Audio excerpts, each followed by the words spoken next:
We talked a lot about the technical side and also the vision of OneLedger, but because I understand you guys are trying to recruit people and some people are really interested in the visions that OneLedger is trying to create and the direction that OneLedger is trying to shift the blockchain industry towards. Right. So what is it like working there? What's the team culture like? There is myself, Pavins here that are kind of trying to drive some of the strategic initiatives on the marketing, development, and product side. Right. But it's very much a flat structure. We have our base, like our core development team is in Toronto. We have offices in Barbados, where our president is. And really working there is like, it's actually pretty cool. There's a lot of autonomy with regards to what you can do in the organization, what you want to work on.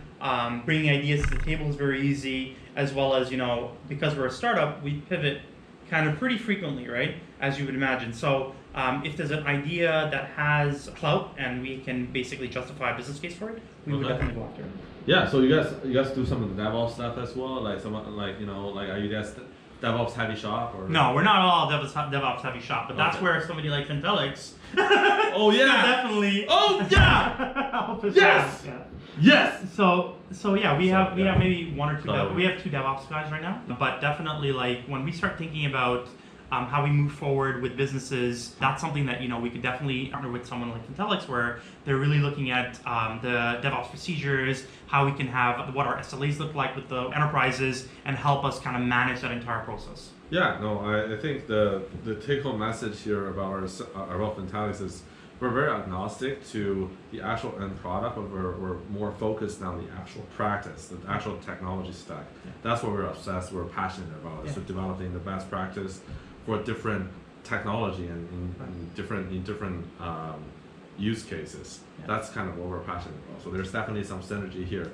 And where do you see that happening with blockchain? So there's a lot of we've come across a lot of different complexities when you're doing DevOps, especially for blockchain. So for instance, our DevNet environment runs through different DevOps procedures than our testnet or our mainnet would. Right? Just because it's a consortium of different validators, they're not updating it the same process. You can't do CI/CD. Like, how do you see all that functioning on blockchain? For sure, I think blockchain DevOps is definitely a growing pain and also a growing demand, and that's something that we're seeing in some of our clients. We've developed our own in-house blockchain DevOps practice, and that has helped a lot of our clients tremendously when it comes down to developing the infrastructure as code, for instance, to help automate the process of creating the blockchain infrastructure or managing the blockchain infrastructure, whether it's the actual network or the client nodes that's trying to communicate with the network, or the CI/CD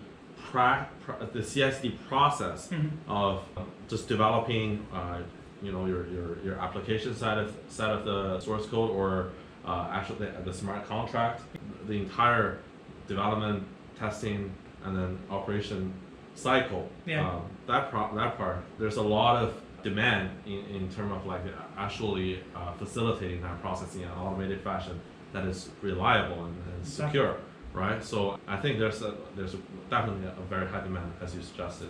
No, definitely. I think that blockchain is the area there where it's a little bit it's definitely behind from centralized systems or even distributed systems, right? Because it's not as trivial.